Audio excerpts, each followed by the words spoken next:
nin askari ah oo u baxay inuu difaaco dalkiisa yaa waxa u timi fariin warqadeed kaga timi saaxiibtiis fariintaas oo u dhacday sida tan Alberto qaaligeeyo ma awoodi karo intaan in ka badan inaan xiriirkeena sii wado masaafadan oo dhaxeedo aad ay u dheer tahay oo aad ayaan u kala fognahay waxaan ku qirayaa ilaa markii aad baxday inaan daacad ku ahayn waxaan ku qiyaamay tiro 2 goor ah Alberto wuu niyad jabay waxayna ku noqotay arinkan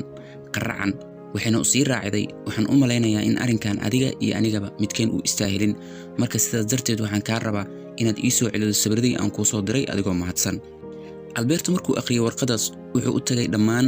asxaabtiisii ay isku guutada ahaayeen wuxuuna ka dalbaday inay siiyaan sabrada saaxiibadood iyo gabdhaha walaalahood ah oo ay haystaan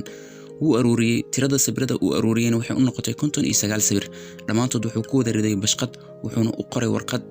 uu ku leeyahay sida tan qaalideed Suufi run ahaantii anigaba kuma xasuusto cidaad tahay adiga ee fadlan hadii aad ka dhaxesho sabirkaaga sabradan aan ku soo diray kala bax inta soo hartana dib iigu soo dir ما كان waxaan ku dhaho bis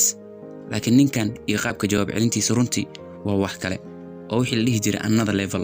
haddii aad intaan nala soo gaartay oo aad mahadsan tahay fadlan videoga like saar siina share garay si uu u gaaro muuqaalka asxaab badan